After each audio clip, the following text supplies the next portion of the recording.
ಗೃಹಲಕ್ಷ್ಮಿ 19ನೇ ಕಂತಿನ ಹಣ ಯಾವಾಗ ಬರುತ್ತೆ, ಹಾಗೆ ಯಾವ್ಯಾವ ಜಿಲ್ಲೆಗೆ ಬರುತ್ತೆ ಅಂತ ಅಂದ್ಬಿಟ್ಟು ಇವತ್ತಿನ ಈ ವಿಡಿಯೋದಲ್ಲಿ ನಾನು ನಿಮಗೆ ತಿಳಿಸ್ಕೊಡ್ತೀನಿ.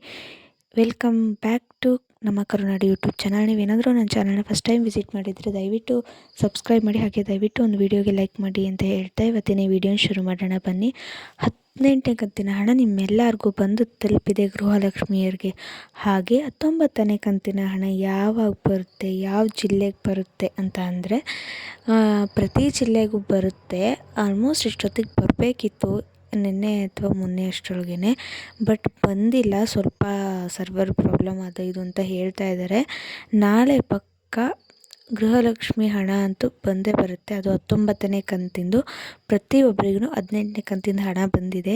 ಅಕಸ್ಮಾತ್ ನಿಮ್ಗೆ ಯಾರಿಗಾರು ಬಂದಿಲ್ಲ ಅಂದರೆ ನನ್ನ ಪ್ರೀವಿಯಸ್ ವೀಡಿಯೋನ ಒಂದ್ಸಲ ಚೆಕ್ ಮಾಡಿ, ಅವಾಗ ಗೊತ್ತಾಗುತ್ತೆ ನಿಮಗೆ ಅಮೌಂಟ್ ಬಂದಿಲ್ಲ ಅಂದರೆ ಯಾಕೆ ಬಂದಿಲ್ಲ, ಅಮೌಂಟ್ ಬರಬೇಕು ಅಂತಂದರೆ ಏನು ಮಾಡಬೇಕು ಅಂತ ಅಂದ್ಬಿಟ್ಟು. ಹಾಗೆಯೇ 19ನೇ ಕಂತಿನ ಹಣ ನಾಳೆ ಬರುತ್ತೆ ಅಂತ ಅಂದರೆ ನಾಳೆನೇ ಬಂದುಬಿಡಲ್ಲ. ನಾಳೆ ಬೆಳಗ್ಗೆ 12 ಗಂಟೆಯಿಂದ ಅಕೌಂಟಿಗೆ ಹಾಕೋಕ್ಕೆ ಸ್ಟಾರ್ಟ್ ಮಾಡ್ತಾರೆ.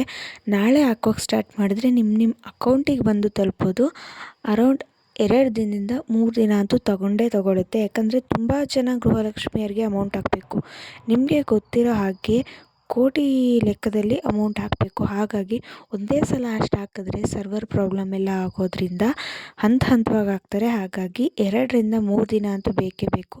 ಮೇಡಮ್ ಕೆಲವರಿಗೆ ಬಂದಿಲ್ಲ, ನಮಗೆ ಬಂದಿದೆ, ಅಥವಾ ಕೆಲವರು ಬಂದಿದೆ ನಮಗೆ ಬಂದಿಲ್ಲ ಅಂತೆಲ್ಲ ಪ್ರಶ್ನೆ ಮಾಡ್ತಿರ್ತೀರ. ಹಾಗಾಗಿ ಹಂತವಾಗಿ ಹಾಕ್ಕೊಂಬರ್ತಾರೆ 3 ಹಂತದಲ್ಲಿ.